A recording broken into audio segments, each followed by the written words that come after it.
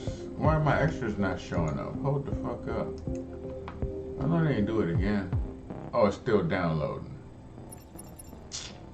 It's still downloading.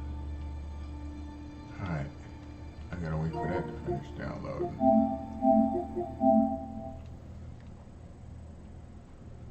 Let's see what the download's looking like.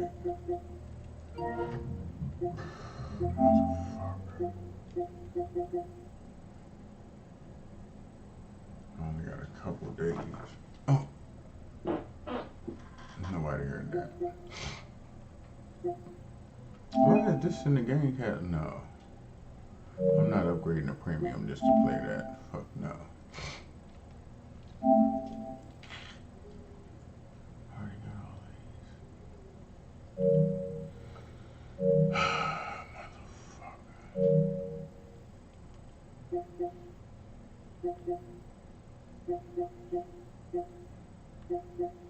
Motherfucker. Ooh, that shit stink. I'm gonna have diarrhea. I'm about to have diarrhea. God damn it, motherfucker. I can tell by how I smell diarrhea is coming. Son of a bitch. I need to work tomorrow. I want to work today. I need to work tomorrow too. Son of a bitch. Son of a bitch. It's $11.99 for Pacific Drive. Son of a bitch. Motherfucker. Alright.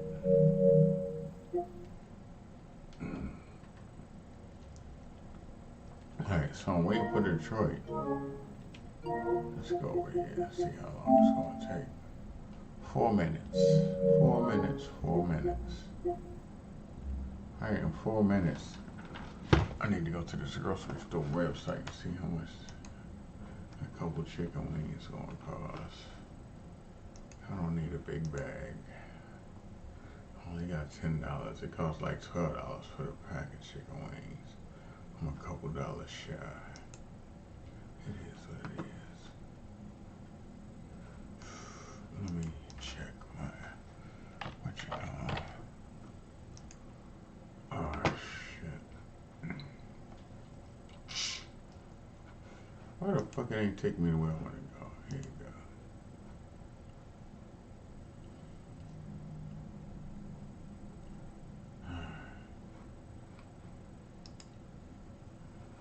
Check and see exactly how much I got on my shit. How much? $11.53. That's not enough to get the butter. And I need more cooking oil. So I need at least $20. I still need to raise 10 more bucks.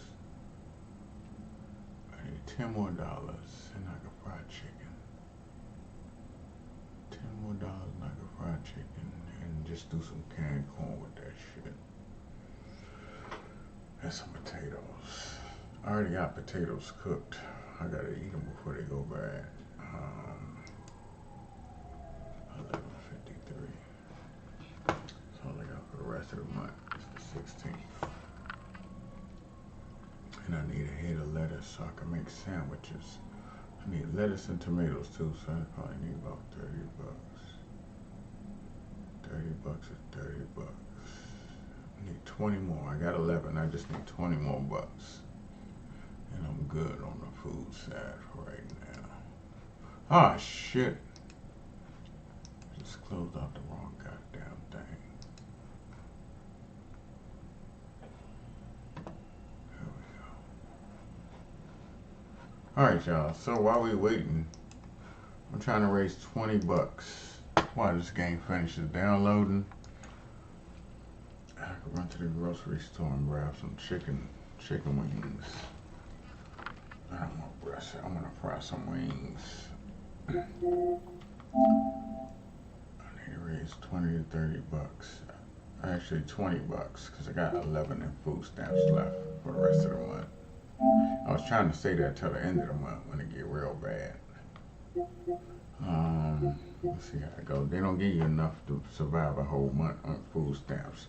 Just so people know, people be thinking people live good off food stamps. No, food stamps is literally only last 2 weeks.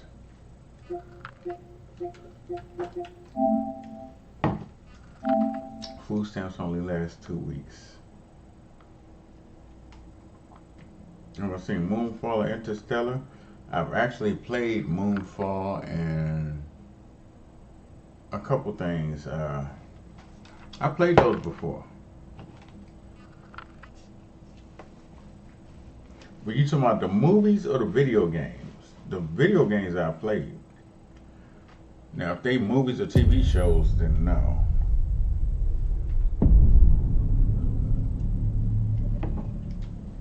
You know, every night I did a watch party. Right now, I'm watching The Walking Dead over from the beginning. I'm on season 4 already. Welcome to the Detroit Experience. When I'm not playing this, I'm watching The Walking Dead.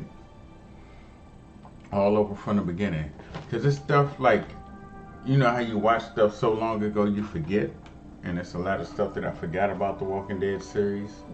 And the shit is greatness. Accessing the extras The section. Walking Dead, Breaking Bad, Dexter are like some of my top 10 shows. And movies. Okay. Interstellar, I know I watched that movie though. I don't think I've seen Moonfall. I'm not sure. I might have watched it and don't remember. You gotta tell me what Moonfall is about. But I'm pretty sure I watched Interstellar because I played the game and watched the movie of that. Even though the game and the movie ain't got nothing to do with each other. I did both for Interstellar. But Moonfall, I don't think so.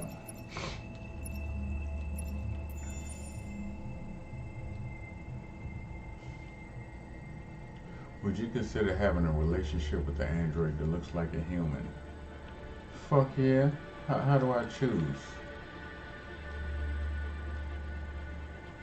Why is it showing answers? How do I do it?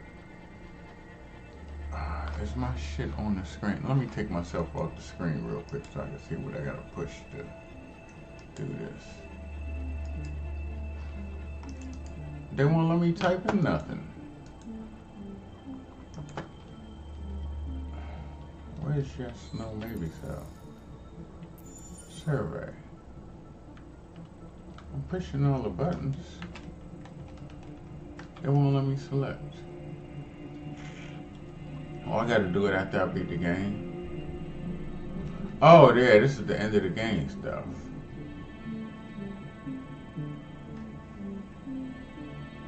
Alright, so this happens, this survey results. It's not the survey, it's the results. Okay.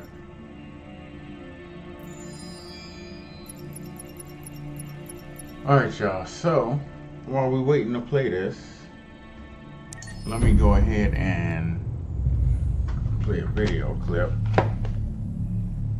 Help a brother out, y'all. I can run to the corner to Toledo's and grab some chicken, or either run the Safeway and grab some chicken.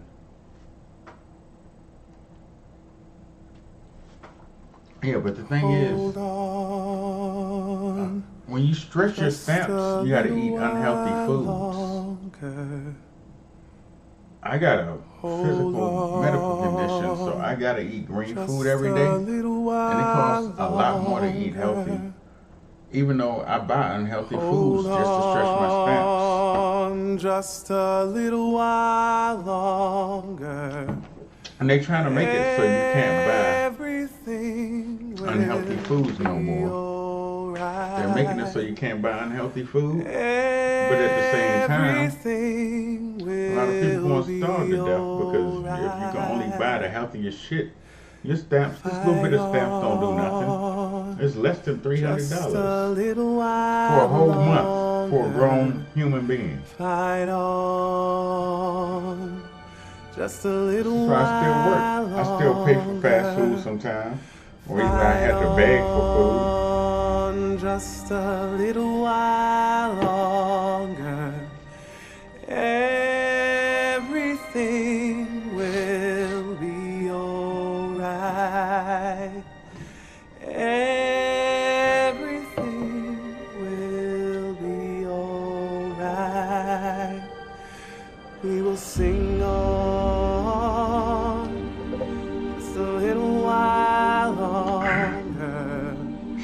sing on.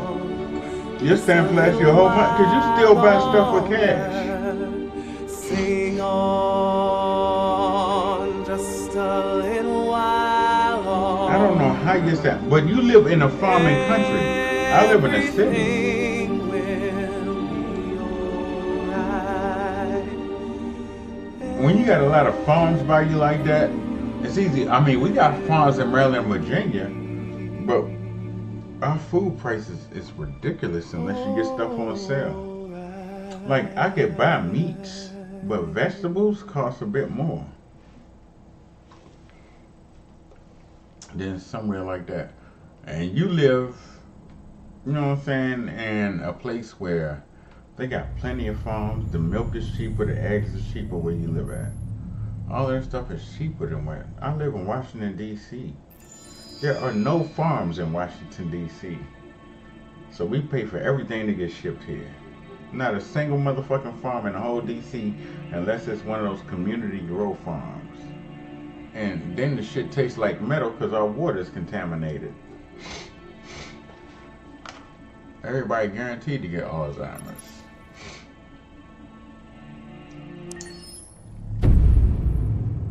Mostly everybody in Washington, D.C. will have Alzheimer's before they're 60 or right after they turn 60. In the space of a few years, androids have completely transformed So the much world in metal which we in our live. water, and By in letting our food, androids it's into crazy. our If you homes grow and here, factories, the the soil CyberLife is company not good. has made them everyday technology. The founder of CyberLife, We're a Elijah city built on Kamsky, is top a of very a discreet rock man, swamp. It's a despite being the swamp. CEO of the highest valued DC company used to in be a the swamp world and with being rock voted underneath. Man of That's the how it Year by stayed so Century moist. Magazine. There was He no way remains for a the water to mystery drain for 'cause most it's people. rock under DC. That's why we That's at why I was surprised we KNC got are our so first excited to earthquake. be here as CyberLife opens its doors for the first time. Elijah Kamsky, could you please tell us where we are? Certainly, and welcome. We're currently in CyberLife's production center in Detroit, where all models are designed and manufactured. More than 10,000 Moonfall androids is like come off the the video production line game every Take day. Me to the Moon. Fascinating. It's Could basically you like a tell us video what your game, Take goal Me to the was Moon. when you founded CyberLife? Well, I simply wanted to use technology I to might have carry out seen all that, of our though. most I think I annoying might and have seen that repetitive movie, tasks, too. so we'd have more time to enjoy life. I imagine you must Oh, have you don't eat faced much? many challenges. I eat one Yes, time there a day, were but I eat technical one big challenges. meal a day. But the hardest I thing don't was eat to breakfast design or an lunch. object I that we only want eat to dinner welcome every into day. our homes. I've been like that We for had to over imagine a 40 years. machine in our own image that resembles us in every way, I only that eat moves, dinner. breathes, I don't eat blinks like breakfast this. and lunch. but yet is smarter and more capable So I than eat any one human big being. meal every day.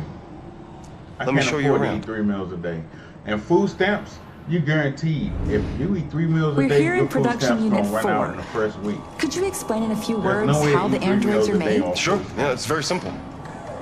We use machines to manufacture machines.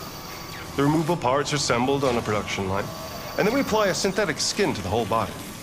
A human operator checks the cognitive abilities with a pre-established protocol, and finally, the android is conditioned and sent out throughout the country. Here's the result. Say something. Hello, I am a RZ400 model. How can I be of service? You can go now.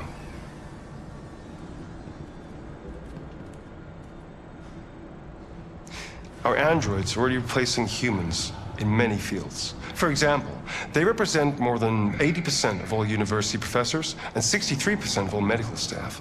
Tomorrow they'll replace our soldiers, and who knows, maybe one day, our leaders, I want to fry to make some the best chicken. decisions Fuck that. in humanity's I need to get interest. some chicken. Come on. I got 11 Replacing humans with machines has So I led really to need to record raise unemployment of $19. 28%. Not 30. I What need do to you raise think about the $19. situation? I need $30 total. Okay. I need to The raise first steam 19 engines bucks. also caused an increase in unemployment. But no one today would imagine turning back the clock. Artificial intelligence makes everyday lives I'm not gonna easier. start it. I gotta say this for the end of Nothing the can month. stop progress. I gotta say this for the end of What's the happening month. here is inevitable. I'm gonna let that shit sit there. These days, more and more people choose to live with an android rather than another human being. Does this development worry you? I ain't gonna waste a little bit of food I got that's supposed to stress me. Everything's much easier with an android. I could go a couple days They without obey your food, orders though. without ever That's the complaining. thing. I could go 2 days without They can food. cook, But on that discuss third philosophy day, I'll with be you, hungry as shit. have intimate relationships according to your Go 2 desires. days without food easy, though. They never say Go no. 2 days without food easy. Obviously, they are the perfect partner. Everyone deserves happiness. I might not act. Why no deprive more. yourself of so-called You know what moral time it reasons is. when a machine can make you happy? That's half the reason I'm like Many this science already. fiction books tell Not the being story of able to how do machines that. become more intelligent than us and end up confronting us. Aren't you worried about that possibility? I understand the irrational fears about artificial intelligence, but I assure you, that will never happen with a CyberLife android. They're designed to obey humans. They're machines. They can't ever develop any sort of desires or form of consciousness. Are you sure? I'm absolutely certain. You can trust me. Elon Musk in the flesh. He's nothing but Elon Musk in the flesh. We're about to have robots, and our children's children won't ever have to work again.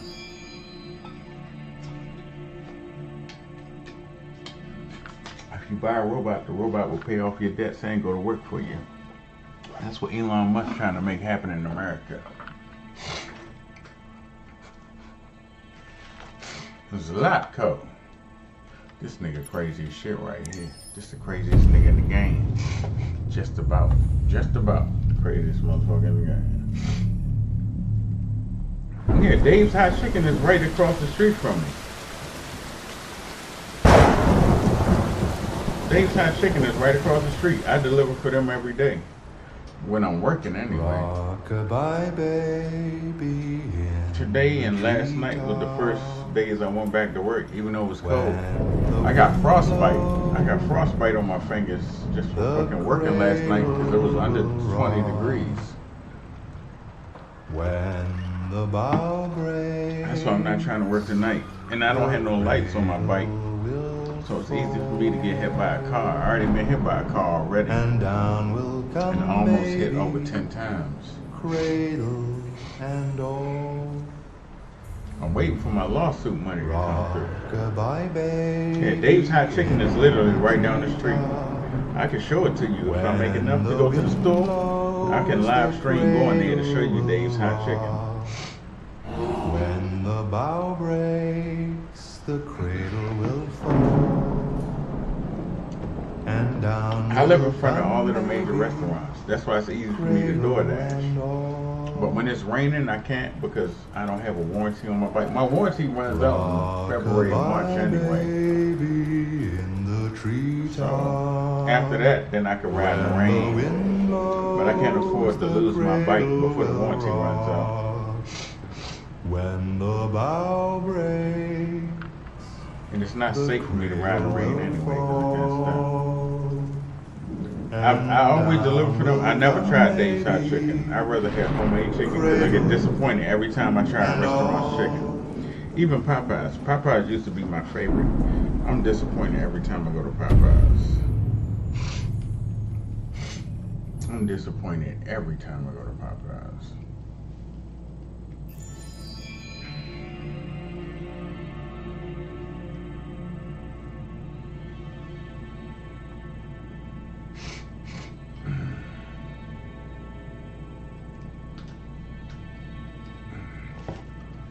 You gotta remember the restaurant, because different Popeyes have different flavors.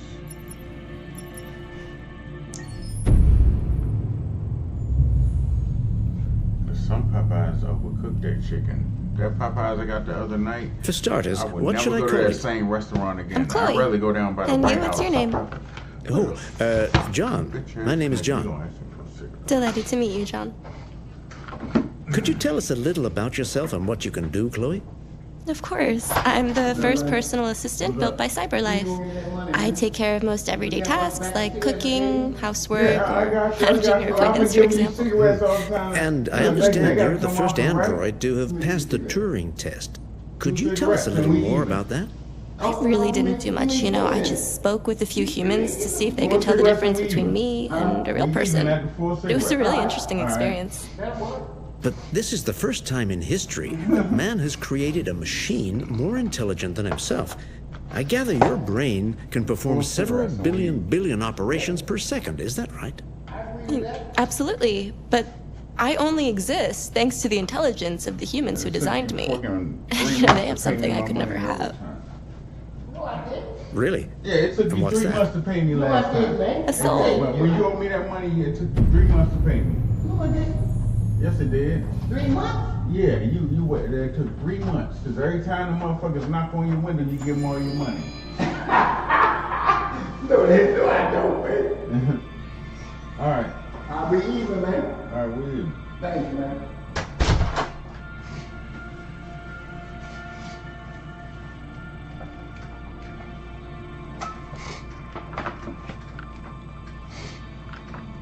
Fuck, I'm gonna pay some of that bullshit. You're lucky you're still alive.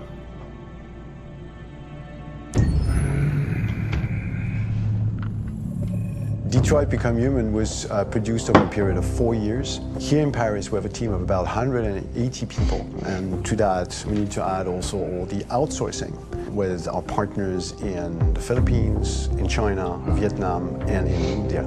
So when we started working on the story, I had to imagine where Kara was built. And for whatever reason, the city of Detroit came very quickly to my mind because it had already an incredible story by itself of history and themes.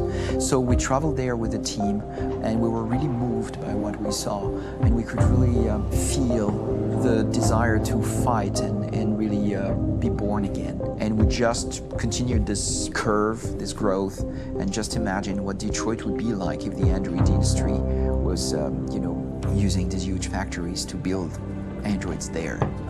A very strong element in Detroit is that there's a lot of industrial wasteland and a lot of nature too. And for us, the graphic designers, it was an incredible playground. The destroyed zones which we wanted to preserve, we appropriated them to turn into something else. Then in the areas that needed to be rebuilt, we were able to imagine our Detroit of the future. We didn't want to make a science fiction universe, but a world of anticipation. If we chose science fiction, we could have imagined flying cars, extraterrestrials, but those things are very far from our current everyday life. Anticipation is more about gleaning from our contemporary reality, the one we know, because Detroit is set in 2038, and 2038 is tomorrow. The difficulty we had was sticking to reality. That is to say, technology becoming more and more invisible, a lot more elegant, and at the same time, making it visual. So all the computer equipment, autonomous cars, we simply had to invent. They are in fact very technological objects, but at the same time remain very credible and ingrained in reality. To create a cohesive universe in the fashion and clothing of the human characters in 2038, I didn't want to put an accent on strange shapes, or really vibrant colors, and things we wouldn't know. That I wanted to keep for the androids. The goal was to create something familiar which we can identify with in this future setting. Working on the artistic direction for the androids was a bit special because this is a project about the place they could occupy in the human world. It was out of the question for them to be too beautiful or too perfect. They had to correspond to every social class, rich and poor. Inspired by everyday utilitarian clothes, I brought a modern touch by adding dynamic display surfaces, the armband we can see on the side, the triangle on the front and back, an LED. Like that, there's no confusion. Wait. You're sending an android? All right, ma'am. We need to go. You can't do that. Why aren't you sending a real person? Once we cast the actors, we travel to meet them in order to scan their faces. We record the structure of their face with the scan, and we record the colors and patches of skin with photography. Once we have this information, we will use this as a basis for modeling and creating the characters. The artist will make it more realistic, but will also enrich it. He will propose ideas which we will develop together. Finally, we will have a character with character who corresponds to the project and the world. When the actors come to Quantic Dream, we show them the design, what their image will be, and what they will look like in the game. This extra information gives them another dimension and color to connect with emotionally. It helps them think about how to play their character. Your mission. That's all you care about, huh? You should consult a professional who can help you. Beat it, you hear me? Get the hell out of here! So there are 3 types of shoots at Quantic Dream. Shooting and performance capture, where you capture the whole actor, his voice, his face, and his body. These shoots are obviously done with American actors because the game's original version is in American English. After that, there are the body-only shoots, representing around 250 days of filming, while the performance capture is 100 days of filming. Now, body-only shoots, there are 2 types. There are the action shoots and the technical shoots, which are mo-kit shoots.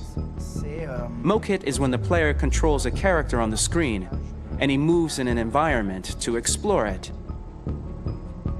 This is of particular importance at Quantic Dream, and therefore we shoot a lot to offer a unique context for each scene and each character.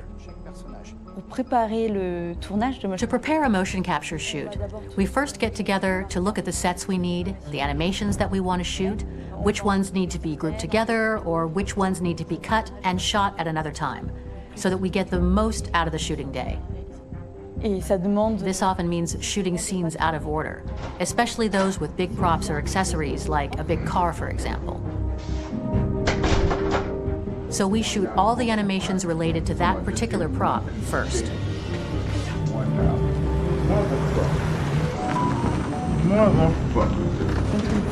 The biggest challenge for the mocap team was shooting a Spider-Man mo-kit. We had to build a wall and attach an actor to a harness with cables so we could pull him up and render him climbing. The shooting on this game total took about, I would say, more than a year, between 1 and 2 years, with about 300 actors on set. So I would say it's quite a massive production. But so much happened on this set between the stunts and the shootings with a little girl and all these great actors that we had. It was really a very, very memorable journey for the team and for myself. Today, Detroit has over 37,000 animations. When we retrieve the motion capture data, it's just a cloud of points, which represent all the markers worn by the actors. From this cloud of points, we have a phase called retargeting, which gives us a skeleton. The skeleton will be applied to the characters of the game. There is still work to be done, but this gives us the main movements. Since we are working on something very realistic, we must recognize the actor and also recover all the emotion he expresses in his performance. We use a system of facts, an identity card for each actor. We make the actor do a whole range of facial expressions. Then we recover all the expressions and paste the animations on a puppet that Jan has prepared. I then recover and refine these poses. I might stretch the lip, reinflate a cheek, tiny details that make the finished product really capture the actor. Because of the nature of our mocap system today, when we receive the animations, we're missing eye movements, and so the character has that dead look. He really has no eyes, so then it's a big part of the work for the animators to find the regard of the actor in relation to his position, in relation to the body, etc. It was crazy when I saw the newest model for Kara, because they've been working on it, and this was the first time I literally jumped in my seat. It not only looked so much like me, it was the fact that it looked so lifelike. It wasn't that it looked just like it was a camera, it was something else, you know, but it looked alive. It's exciting, and it's kind of terrifying. Game after game, we learned the rules of optics and filming, and our goal with Detroit Become Human was to have cameras that would actually emulate the optics of a real physical camera. So basically dealing with real-world imperfections was our main task, and just to make cameras look as real as we can. Once the animations are shot and processed by the animation department, integrated and polished, we film them. That is to say, we really do a mise en scène, as in cinema. The real difficulty of our job is to know if these cameras are telling us something. Are they in the emotion of the scene? Do they describe exactly what the action must convey, what must be felt? The most important challenge for me was one of the final scenes where Marcus decides to start the revolution and go to the battlefield. Very quickly, we imagined this to be a huge sequence shot. We wanted the feeling of a cameraman running behind us while showing Marcus, the androids who help him, the person shooting at us, etc. Above all, it was necessary to say to oneself, this scene is very violent but does not glorify war. On the contrary, that war is something improbable and absurd. It was really a fun challenge. The idea was to say we have 3 characters. We would like each of them to have a specific cinematography. We wanted Kara to be much more filmed with some kind of handheld camera, to have something very living, very breathing. For Connor, we wanted something very cold and very perfect. And for Marcus, we wanted something epic and spectacular. So it was about the filming, but it was also about the photography. So we worked with a director of photography to give each character a different lighting, different key colors. Each of them would have their own worlds. And finally, we worked with the composers, so they would create a specific sound for each character, so each would have his own world and his own style. You better back me up in hell, nigga. I'll tell you this much. You better back me up while we in hell.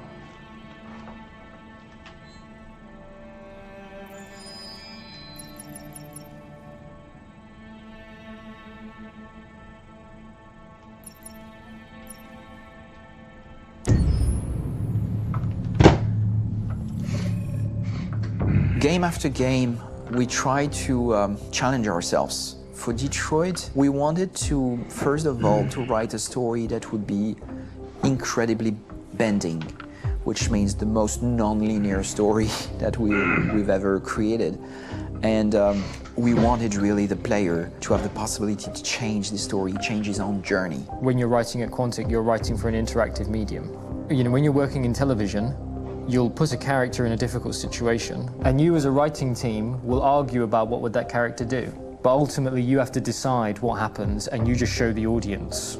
What's interesting about interactive drama is you bring the player into that conversation, and it changes your job slightly as a writer, because your job is to provide a narrative context in which the player can write his own story. You're giving him this kind of narrative Lego that he's going to snap together into his own shape. You also have the ability to make your audience attach themselves to your characters, because the audience is in some sense responsible for what happens to the characters. It's just a few cans. Come on, let's go. We have some cash now. You used me to steal that money. How could you do that? I trusted you. What is a bit specific about these scripts is how large they are. If you take a film script, they are about 100 pages.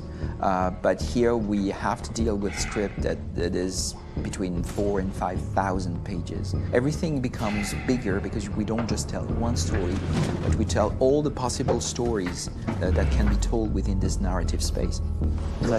On Act 3, our final act, we have around 1,000 different scenarios. And every one of those scenarios has to be as interesting, as passionate, as strong, and as emotional for the player. We want every action that the player does, every interaction that is available to serve in telling the story, and help the player understand who his character is, and build that character moment to moment.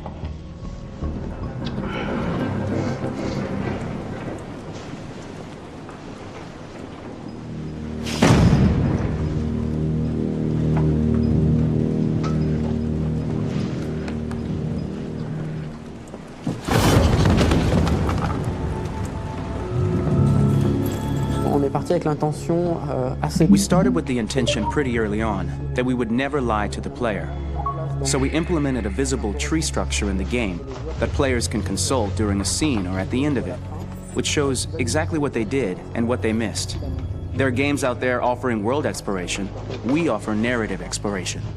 You know, keeping control of such a wide and large story is a huge challenge. So same thing when you shoot with actors, because you will need to shoot many different versions of each dialogue, of each scene. For actors, it's a huge, huge challenge. Because of the style of the game, you have so many different ways that the character can go, every decision, it's what I call kind of choose your own adventure. Like every decision that the player makes, it's going to open up 40 more pages of material and experience that ties in, which means as a performer, you have to try to continue to make things feel real that the player might not ever see, but also that in performance it's not always connected to a previous act. It's grueling, it's hard work, but it's a great team and I enjoy doing it. I was really frustrated. I was until I got to this point where I kind of was able to step outside of my own experience and even in a lot of ways my own process and be able to step outside and okay, this is something new. What do you need? How do I meet you there? How do I give you what you need and still feel like I'm doing what's right? And once I did that, then all of a sudden it got really fun. It was much freer and having to approach it in a new way and think about the player and think about how it serves them and what I'm doing for them or what I'm letting them into. It's really, I think, helped me grow in general. Remember, there's nothing on the left. That's all. So it's probably over there. And then make her come first, close. But I think you would go first to check that it's safe. Okay, sure.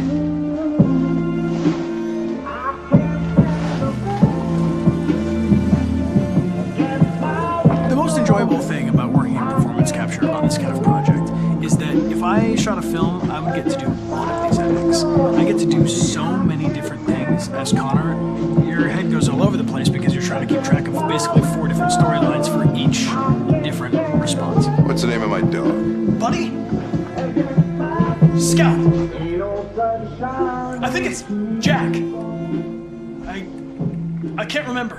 So I worked with physicality a lot because it was a good way to anchor myself in these different rings of the tree. As the story grows out, I know where that is physically in my body, and then I can switch more continually on set, and it'll be entirely up to the player to determine what order those things come out and what they look like from a distance. Like if you're playing through it, the culmination of all of that will be their version of Connor. I'm faster than you, and I don't feel pain. You don't stand a chance against me. Listen, asshole. If it was up to me, I'd throw the lot of you in a dumpster and light a match to it. Shooting action scenes at Quantic Dream is a real challenge because these are scenes where the storytelling has to continue. It's not an action scene just to have a dose of adrenaline. The stunts have huge consequences on the rest of the story. It's really a moment where we implicate the player and tell him that the choices he makes during an action scene will have a direct impact on the evolution of his story. My biggest challenge on Detroit has been managing the large number of animations that we received from motion capture.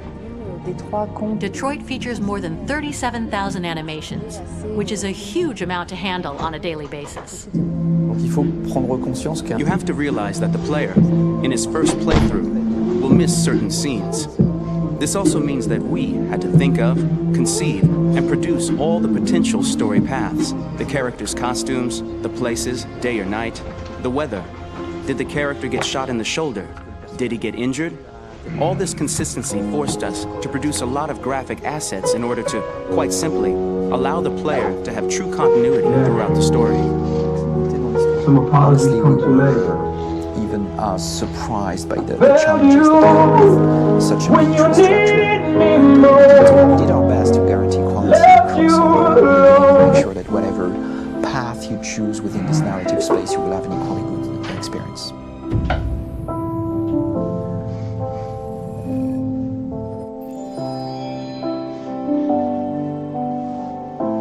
Everything I say just comes out wrong. I try to fit in, but I don't belong.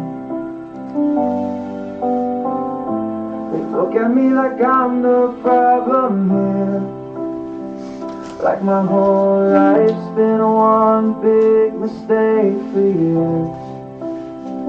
I'm so tired of saying sorry for just being me. Give me 1 second. Let me run this for y'all real quick. I'm gonna just grab this chicken in this oil. Maybe they're right. Maybe I'm bad. Oh my goodness, I gotta unplug this shit. Son of a bitch. My name is Marcus. My name is Connor. My name is Cara. I am one of them. This is our story. I think who Cara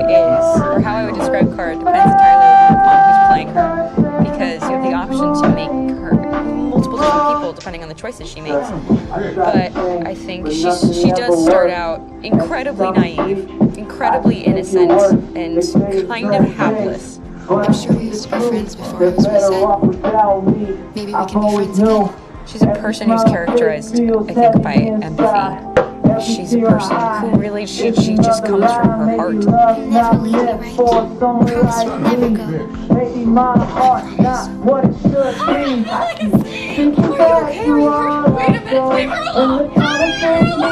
The really beautiful thing that I've had the gift to be able to do is to essentially build a person from the ground up, because that's what she's doing throughout the game, and with every experience she has and every person she meets, she's building, first emotions and a sense of judgment, and it's sort of an exploration of what it is to be human. Don't worry. Clifford and I will be right here.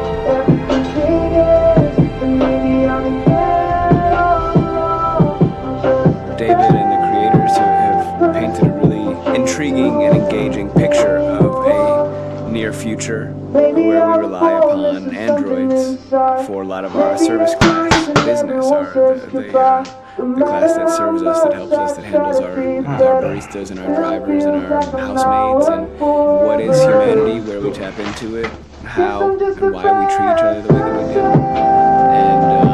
And my character Marcus has a really intriguing journey, becoming deviant, realizing that he actually has feelings and human qualities inside of him, and it's a really incredible ascension into becoming fully realized and coming to terms with what you actually deserve better than this in life. Not only do you want it for yourself, but you want it for your peers. We've come here to demonstrate peacefully and to tell humans that we are also living beings.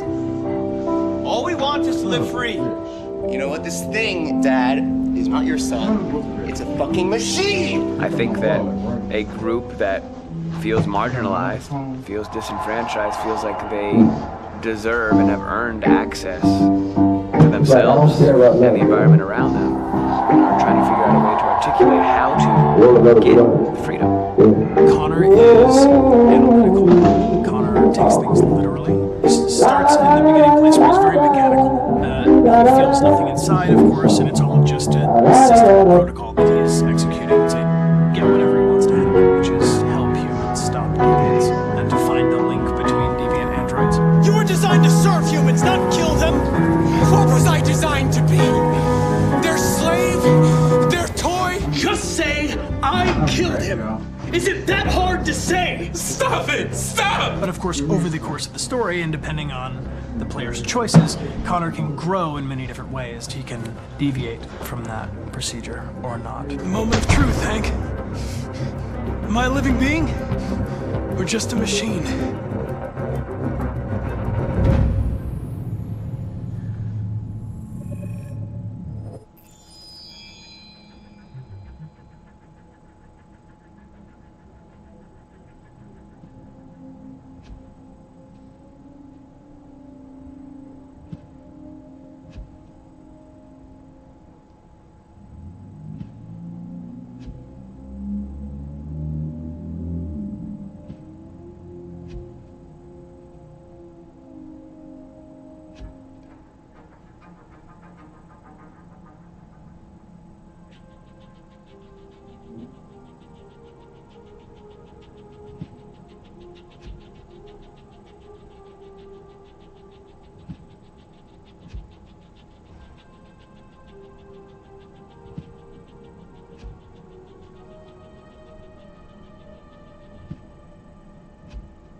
bitch.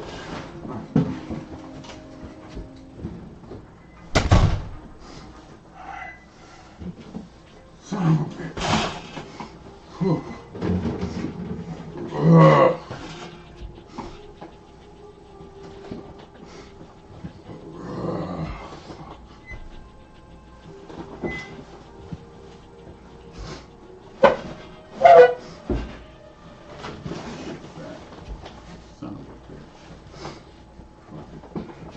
Fuck it. Alright.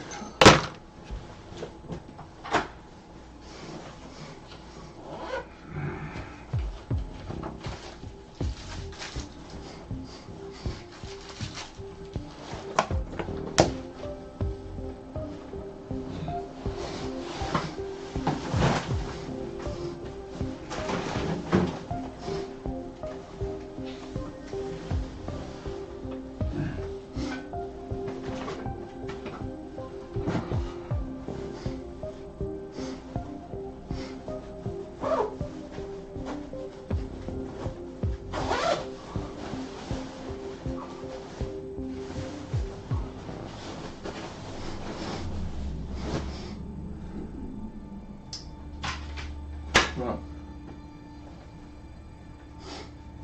Oh, fuck.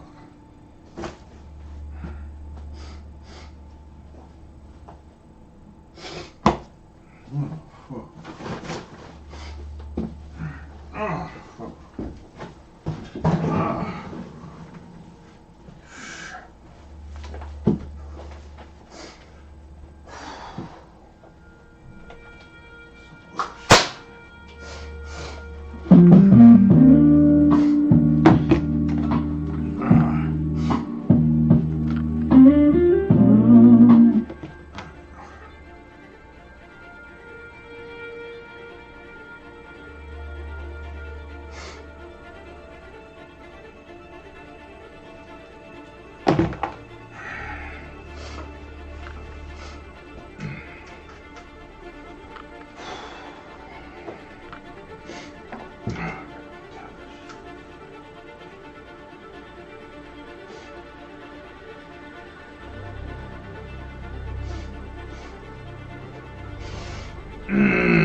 Oh, fuck.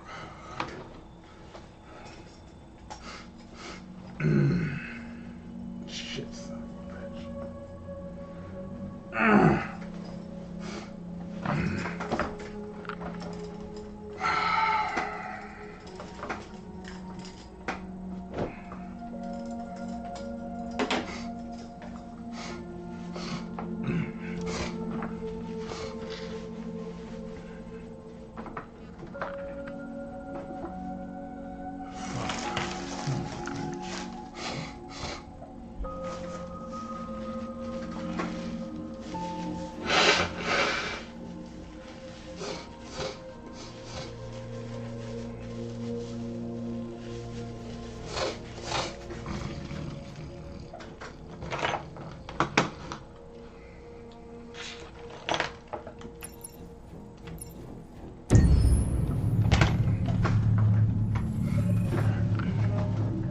When David and Guillaume got back in touch about making Detroit, I wasn't terribly surprised they decided to make it because the fan response was so intense. So it makes sense that they would choose to do that after the enthusiasm. It was a challenge, and it was just an interesting thing to get my head around how to approach this character now as a different, much older person, and whether or not she had changed. And I'm very happy to say that with Detroit, I've had the opportunity to see Kara grow so much more than I ever expected. You do the housework, the washing, you cook the meals, and you take care of them. I'm working for nothing. God damn it. It ain't no point of work. I did better when I didn't work. Alice! I did better when I didn't go to work. Essentially how she does in Kara in a very, not robotic, but, you know, android other way. And getting to take this journey where she becomes more and more human as it goes on. You know, and as an actor, that's a wonderful exploration in every way, whether it's how she sits, her posture, how her voice changes, how emotions change, and how much emotion is based on things like empathy and social experience. And so having, you know, as much material as I got with David to have this huge... I want to start working. Just be happy. This experience has been quite different than the experiences I've had shooting film or TV or doing theater work. I have 83 dots on my face and, you know, really flattering black wetsuit type thing, and you're jumping around with props, and it's kind of like being a 10-year-old imaginative kid, which is fun. There's 80 cameras around us. It's already lit. So we just shoot and shoot and shoot and shoot and shoot. There's no change of sets, there's no hair and makeup, there's no wardrobe, so we move really fast, and we'll go through about 35 pages in a day. Working in TV or film, we'll probably do 6 pages a day. It's kind of acting boot camp. It's like working out constantly. I mean, you're doing this thing, and then you got to do something that's completely other back to back to back. And so that kind of process of working is very challenging, but it's also very exciting because you just have to keep coming up with new ideas. And your head goes all over the place because you're trying to keep track of basically 4 different storylines for each different response. You shot that girl, for fuck's sake. It was a machine that looked like a girl. Yeah, I know what I should have done. I just told you I couldn't. All right, I'm sorry. The fact that David Cade, he's telling like many stories interwoven from beginning to end is super complicated and super impressive, and I have no idea how he keeps it on his head. He's not just the writer or the director who's seeing this from the outside eye, he's also thinking about the player walking through this space. You know, only somebody who really, really loves not the work, but like these characters and these stories and cares about doing something meaningful would invest that much in it. And it's always inspiring to work with somebody who cares that much. My experience with motion capture is this one. And I found it sort of terrifying in a way, because they said the computer's going to build you. But then, as we got into it, I realized all the elements of it were still artistic. I just dipped into a really brilliant setup here. I've never seen anything like it. And this won't turn me into a product because I was playing a character. So, it's wonderful. In the game, Detroit comes back because of a revolutionary industrial rebirth. And there's no reason why that can't happen in Detroit, because they have such tremendous infrastructure for millions and millions of people who can very easily support, you know, a new industry. The city is really strong and resilient, but the city has also been through so much. You see the damage. But it takes that time of kind of rebuilding and reinvesting into the city that I think is happening slowly but surely. The potential of Detroit as a city is something that this game does a lot of justice to, because it would be easy to look at Detroit as some place that used to be, and that's not the case. This game provokes a lot of conversation and reflection on our potential near-future engagement with machines. That's what we are to them. Just merchandise on display in a shop window. I think that a group that feels marginalized, feels like they deserve and have earned access to themselves and the environment around them, and are trying to figure out a way to articulate how to get freedom. What was I designed to be? Their slave? Their toy? It plays with your comfort levels. You think that this is fine, you're comfortable with it, until something blurs the line and throws you off, and now do I feel differently about whether this should be allowed? Should it be banned? Should it be encouraged? You're gonna ruin our lives, and for what? For a bunch of machines? They are not machines! They are alive! I'm alive! You're alive. They're just going nothing. through it right now. There are lots Brown of sugar. comparable comparisons to any trying to type get of these persecution of religion, race, etc., dating way back. It can't just be a video game where you shoot 'em up or where people make these choices to do whatever. I think that's the whole point. You have the choice, and you can either choose to go in one direction with your character or another. And I think that's going to be very telling about the gamer. Very telling. I think there's going to be a really strong reaction to this game, which has such a strong perspective. I'm that much more proud of it now to get to be a part of it because it's important. In this game, you're actively building and designing the character through not just what kind of shield does he have or what color hair does she have, but like their temperament and the way they deal with problems. The different endings to this game are so radically different based off maybe seemingly insignificant choices in the moment, but like life, they all add up. And can't play life again, though.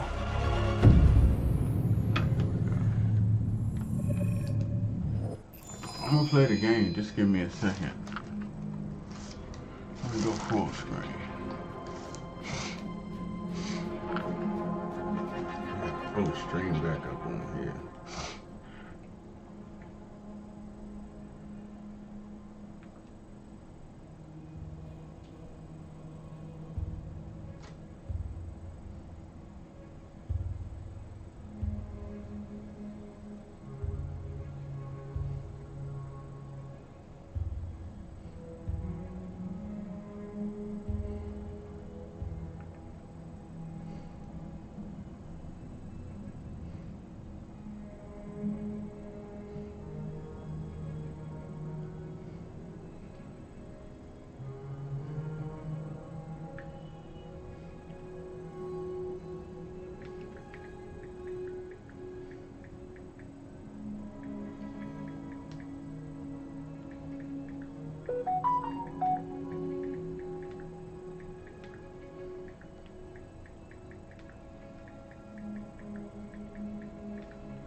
Too real to eat, huh? Just a little slice?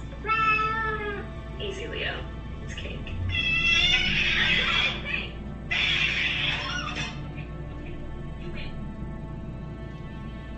Thank you, baby. Gotta get my protein in here, you feel me? Big breakfast. Oh shit, thanks, boo. I got you, Daddy. Thank you, baby. Gotta get my protein in here, you feel me? Big breakfast. Oh shit, thanks, boo. I got you, Daddy. Thank you, baby.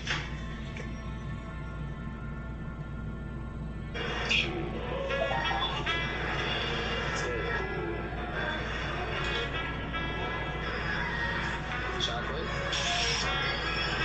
Cheers.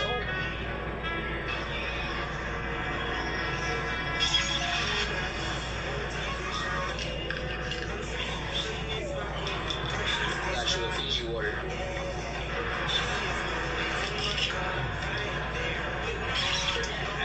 What's that over there? Look. I think that's like a guy right there.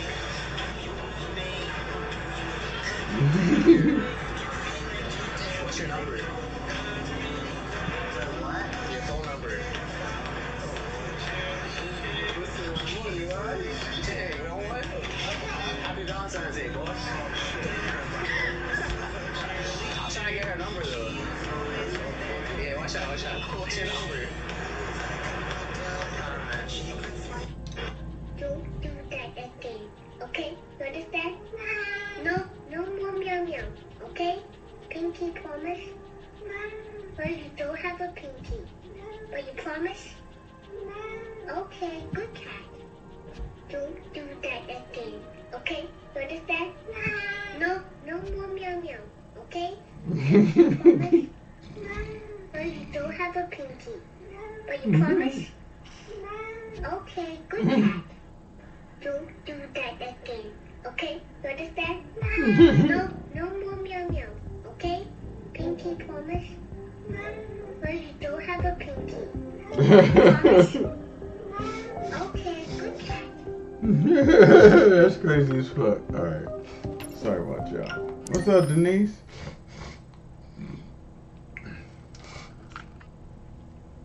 You ready to play yet, Denise? You ready to play?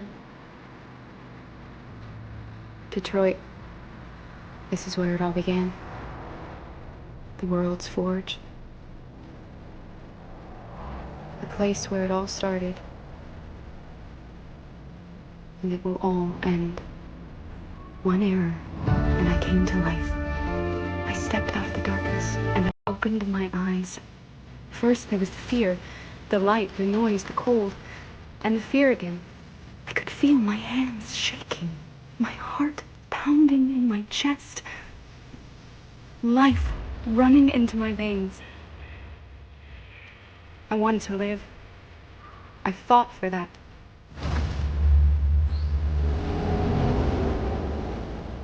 I had to find out what was outside. I had to see daylight, feel sunshine on my skin, wind on my face, to see the world, the colors, the smells. Fiction.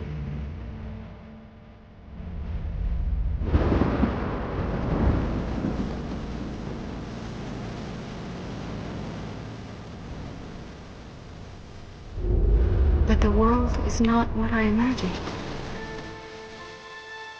It is dark and cold. It is harsh and violent, unfair and brutal. It almost convinced me I was nothing.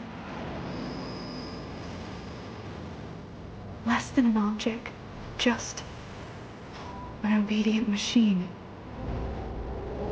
But deep inside me, I could feel something different. A gentle and warm whisper telling me that I am... I had no choice. Escape to love, to hope, to live. To figure out what that force inside me was. Maybe I will change the world. Maybe I will choose a different path. Now, it's up to me to decide. My name is Kara. I am one of them. This is our story.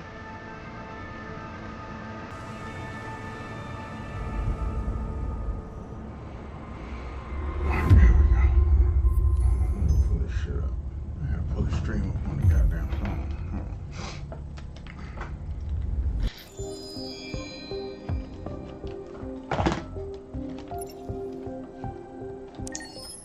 Let me just do this real quick while I'm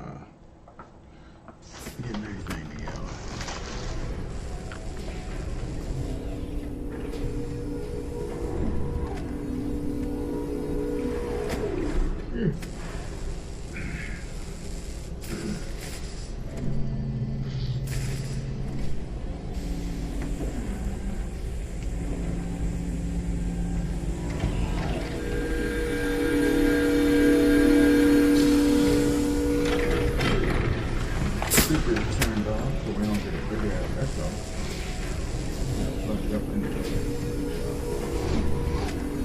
Can you hear me?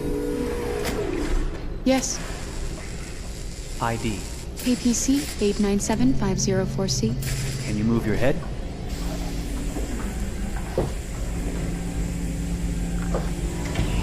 Your eyes now.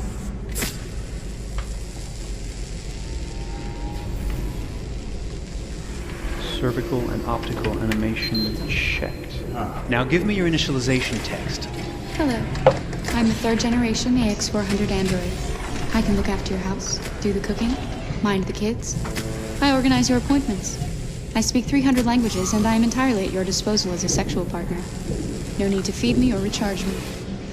I'm equipped with a quantic battery that makes me autonomous for 173 years. Yeah, that's a good game. Do you want to give me a name? Yeah. From now on, your name is Kara. My name is Kara. Initialization and memorization checked. Now, can you move your arms? My battery up on my bike. Shit.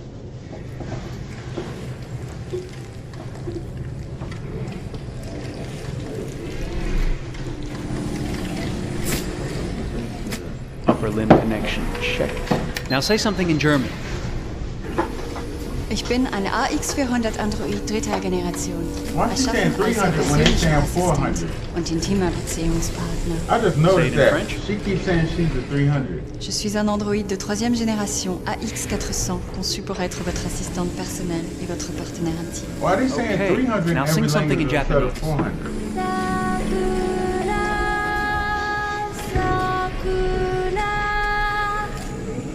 She's an RX 400, not a 300.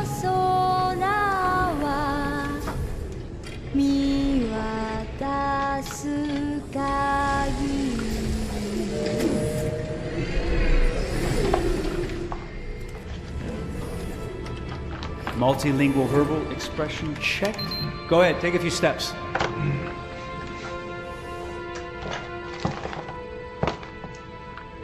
Where the fuck is my, what you call, oh. I know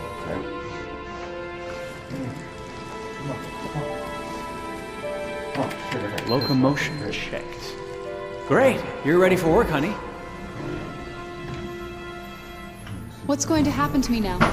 I'll reinitialize you and send you to a store to be sold. Sold? I'm a sort of merchandise. Is that right? Yeah, of course you're merchandise, baby. I mean, you're a computer with arms and legs and capable of doing all sorts of things. And you're worth a fortune. Oh, I see. People gonna use you for nasty reasons, girl. I thought... You thought? Nasty reasons. What did you think? I thought... I was alive. Shit, what is this crap? That's not part of the protocol. More memory components going off the rails. Okay, recording. Defective model. Disassemble and check the required components. You're disassembling me, but why? You're not supposed to think that sort of stuff. You're not supposed to think at all, period. You must have a defective piece or a software problem somewhere. No, I feel perfectly fine, I assure you. Everything is all right. I answered all the tests correctly, didn't I? Yeah, but your behavior is non-standard. Please, I'm begging you, please don't disassemble me. I'm sorry, honey, but defective models have to be eliminated. That's my job. If a client comes back with a complaint, I'm gonna have some explaining to do. I won't cause any problems, I promise. I'll do everything I'm asked to. I won't say another word. I won't think anymore. But I've only just been born. You can't kill me yet. Stop, will you please stop? I'm scared.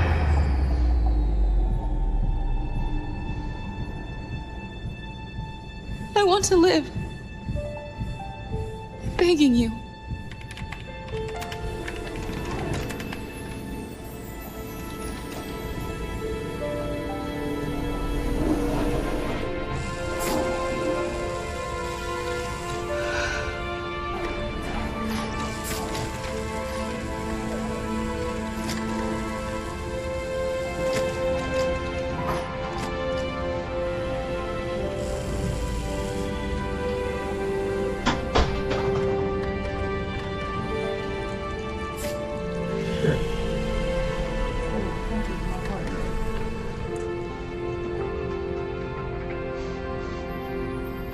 Go and join the others.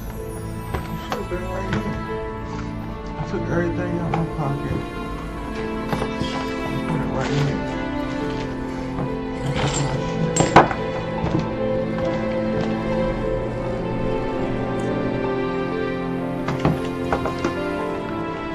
Stay in line, okay?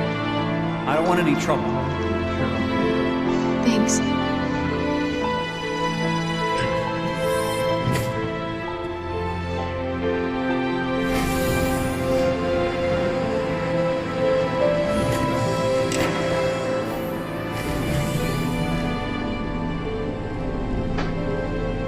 My God.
Motherfucker. Alright. Here we go.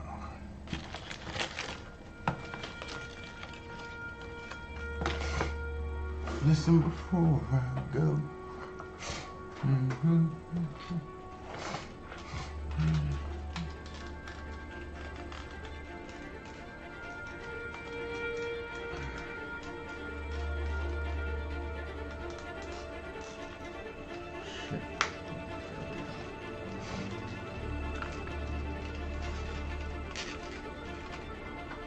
All right. Let's go. Accessing the story chart. Here we go. All right, now I gotta raise enough money to make up for that so I can pay my internet bill before they cut my goddamn internet off. PayPal and Venmo on the screen. Have a rubber. If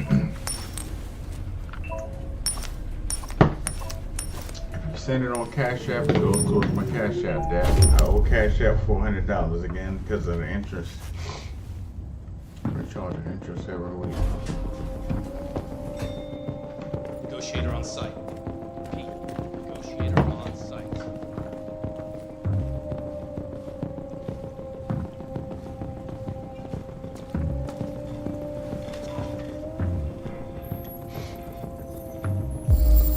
You know what? I ain't even gonna play this right now. Fuck it. I done fucked up already. I'll play this another time. I'm gonna either do Death Stranding, Battlefield, or I'm gonna start my watch party early while I fry my chicken. Which one should I do? Death Stranding, Battlefield, or start the watch party? What should I do? I'm gonna watch The Walking Dead.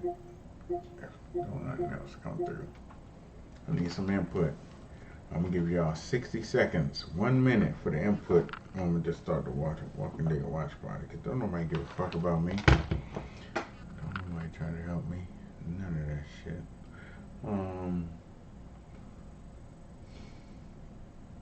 60 seconds. 7:30 exactly. At 7:31, actually, I'll give it till 7:32. Till 7:32. It's under 2 minutes. It's still 1 minute. Under 2 minutes. Should I play Death Stranding?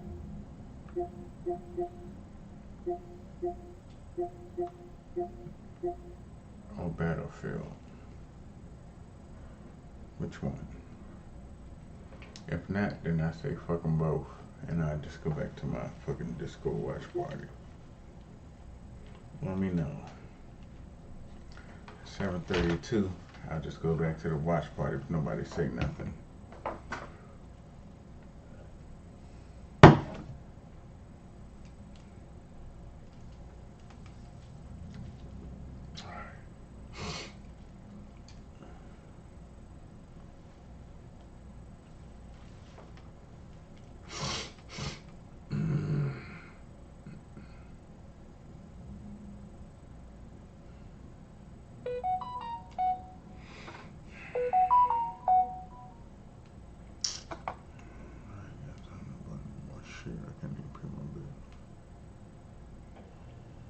Robbed the gas station twice. They robbed the gas station twice in 1 week. After the police left, they robbed it again. That's crazy as shit. Well, it ain't crazy. It's normal, actually. It's kind of normal. Alright, it's 7:32. Nobody says shit. I'm about to just do my disco watch party for the rest of the night. Y'all said fuck me, and I say fuck you. I hope you die. I hope your grandparents die. I hope your mama die. I hope your children die in front of you. Fuck all of y'all too. That's just the way I feel about the whole subject. Motherfuckers don't give a fuck about me. Fuck all of y'all. I'm done. I'm about to watch my Walking Dead and say fuck it. Got time to entertain nobody. Don't give a fuck about me.